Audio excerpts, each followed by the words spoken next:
आओ जरा मैं आखिरी बात करता हूँ। हजरत अनस बिन मालिक रज़ी अल्लाह तआला अन्हु ने बयान किया है, किताब लिखने वाले अल्लामा मुईन काशफी है, किताब का नाम मुहारिजुन नबुव्वत है, जिल्द उसकी 3 है, 642 सफ़े पे अल्लामा मुईन काशफी लिखते हैं, हजरत अनस बिन मालिक बयान करते हैं यहूदियत के अंदर एक बड़ा आलम है जिसका नाम जलबीब है।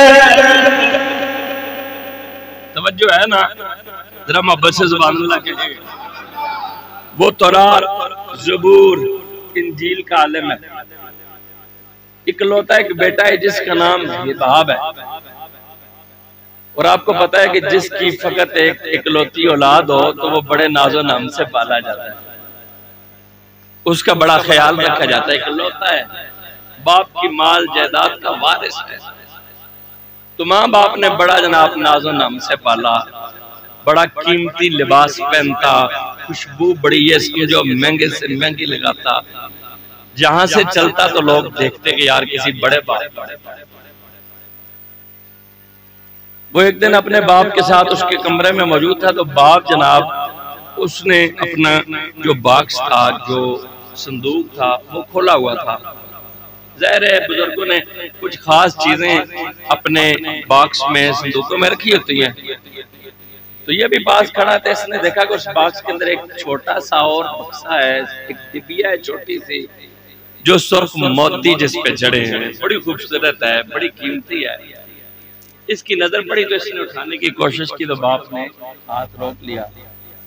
बाप की तरफ उसने देखा कि मैं तुम्हारी सल्तनत के इकलौता वारिस हूँ, मेरा हाथ तो तूने कभी नहीं रोका, और आज जबिया से हाथ रोक दिया है।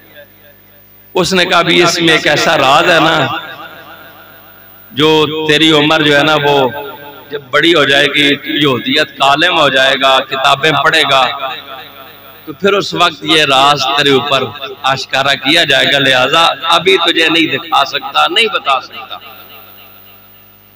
उसमें था क्या, उलमा ने लिखा है नबी पाक इस्लाम के आने की निशानियां मौजूद थी, और सरकार का जिक्र तो हर किताब में मौजूद था। इसीलिए यहूदी अपनी किताबों में से वही चीजें निकालते थे जिनका ताल्लुक हुजूर की जात तारीफात करते थे अपनी किताबों में, ताकि आने वालों को ये पता न चले कि जो नबी आखिर ज़मान सल्लल्लाहु अलैहि वसल्लम आएंगे उनकी निशानियां क्या होंगी।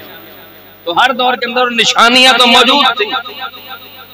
जैसे हजरत सलमान फारसी रज़ी अल्लाह ताला अन्हु जब वो एक पादरी के पास तालीम हासिल करते रहे, उसके मरने का वक्त करीब आया ना, तो उसने कहा सलमान मैं नहीं जानता कभी रूए जमीन पे किसी के पास हदायत हो, ऐ सलमान ऐसा करो मदीने चले जाओ, मैंने सुना है कि नबी आखिर ज़मान का वक्त करीब है, वो कुछ अर्सा मक्के में गुजारेंगे, फिर हिजरत करके मदीना चले जाएंगे, वहां चले जाओ तुम्हें हदायत नसीब हो जाएगी। तो हज़रत सलमान फारसी ने कहा जी मुझे कैसे पता चलेगा, जब वो मेरे सामने आएंगे निशानी क्या होगी। उसने कहा यार ज़कात नहीं लेंगे, हाँ अलबत्ता तोहफा ताइफ दिया तो कबूल कर लेंगे। उसने कहा कोई और निशानी, कहा उनके दोनों कंधों के दरमियान मोहर नबूवत हो। निशानियां बताई ना, पहली किताबों में थी तो बताई हैं, तो वो लोग निकाल लेते थे, लेकिन इंसान की फितरत ना आती, जिस कमे को रोको ना तो बंदा वो काम करता जरूर है। असा मसलन किसी बंदे रात की गल दसन आखेंगे रहे और गल दसनी फलानी गल है, लेकिन यार दसी किसी आना ये गल करने आना, वो भी आगे जिस नाल गल करता है आता यार दसी किसी ना फलाने दी गल है। देखो असि जानबूझ के जिस कमे को रोको करने, पुत्र ने आख्या चल लाला इसलिए मना करने राती दे सोसी ना, तो मैं आखिर संदूक खोल सा मैं हिकमत देख सा उस डब्बी अंदर है जी कई शायद छुपाई दी है, मेरे जनाब मेरा हाथ रोक शायद। रात बाप सो गया, ये जनाब मुट्ठी चापी करता रहा कि बाप सो जाए। जब नींद सही पक्की हो गई ना, तो उठा कमरे में आया, संदूक खोला और वो डबिया